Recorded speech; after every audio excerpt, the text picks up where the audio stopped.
there's been a huge reduction in VAT. It's not unexpected.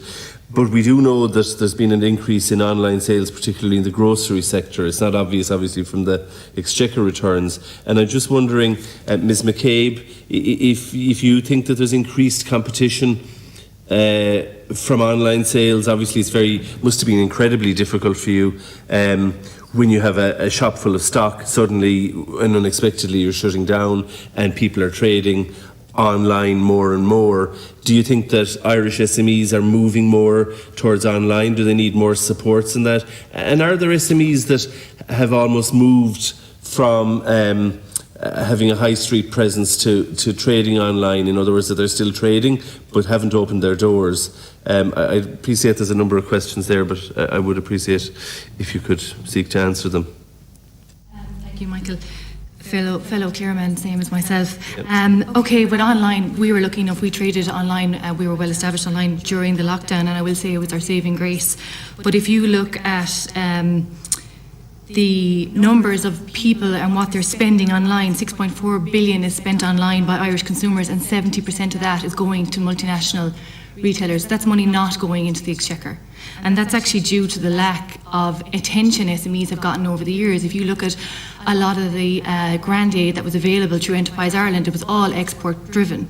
And the focus has been on that consistently. Yes, the opportunity for SMEs is on our doorstep. For me as a small business, my online presence is not about international trade, it's actually capturing the domestic trade and giving the Irish consumer a chance to shop local and shop small. 50% of our online trade is actually within a 30k radius of our business. So if you are looking at the future of town centres and cities across the country and small businesses, online is going to be a big piece of that, and driving footfall back into towns and driving people back in their door and keeping the bricks and mortar stores that you see dotted around the country on the streetscape of every town and village alive. And online definitely will play a big piece in that. But up to this point, it has been completely neglected by policy and by the way grants have been provided for SMEs, because it's been too focused on multinationals, and we already know that we're already over-dependent on FDI investment. During the COVID crisis, online sales saw 200 to 400% increase in trading online, and again, most of that went abroad. So you might just confirm the end of your question there, Michael, actually. Well, I suppose I was just wondering if you thought there were more supports were necessary for businesses to move to online.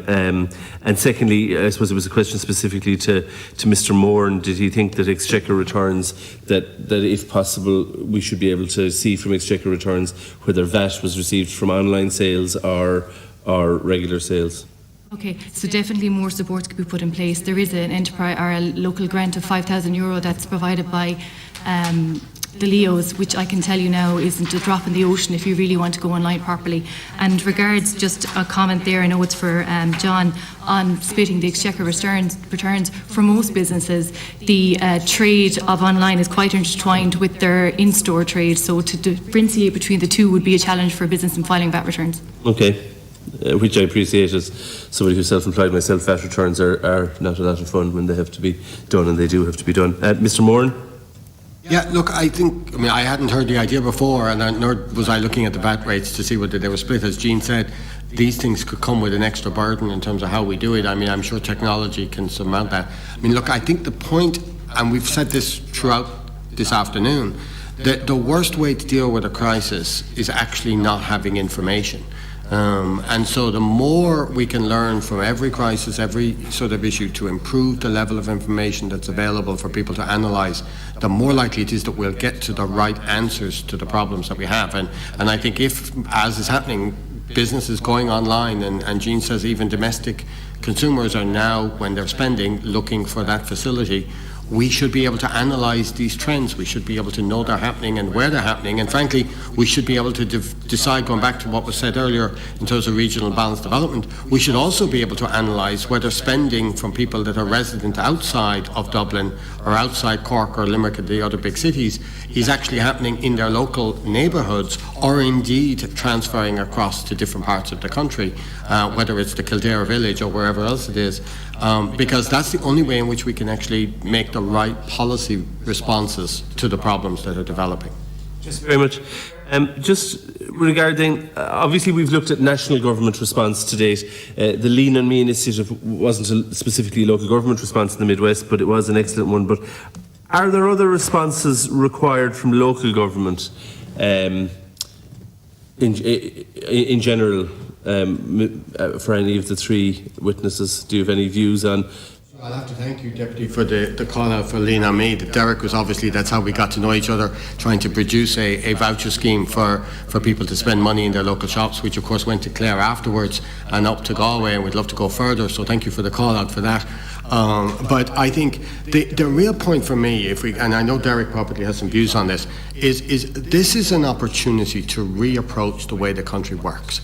I think we need to think about things all in a holistic way. We need to think about the shopping demands, the online productivity, where decisions are made, the devolving of power to local government so that they can actually do it. We had, even on the Lean on Me initiative, we ran into many obstacles with county councils and others that wanted to support that initiative, but the schemes designed effectively in a single place in Dublin left them without the discretion to do that. And I think if we are going to seriously think about regional balanced development and others, it requires devolved power, it requires devolved budgetary power to the various regional assemblies or local authorities so that they can move nimbly and actually act properly. And I think that's where a lot of the opportunity exists, but you know, make sure that we don't make the problem worse by holding back on the responses we need to do today. But I think that's where, frankly, having a new government, the October statements need around the budget to really pick up on that. And I know Derek had something just to mention. Yeah, Chairman, maybe before we open to the floor, and I'm conscious of time,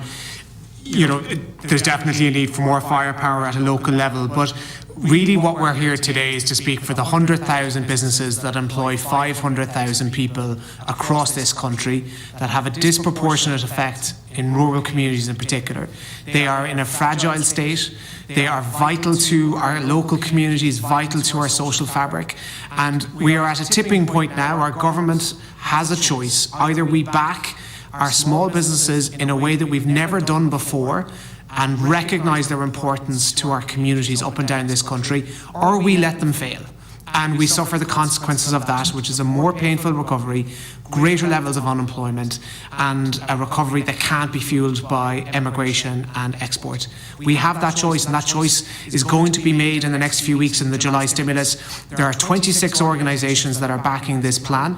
Before we came in today, I asked them, have any of you been consulted about the July stimulus? And the answer is no.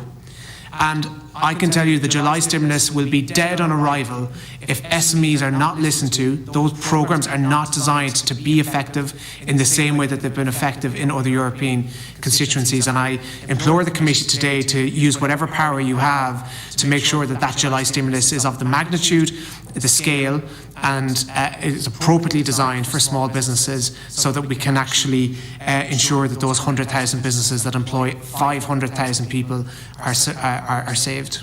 Thank you, Mr. Butler. Deputy McGuinness, you had a follow-up question. Did you? We have a minute or two.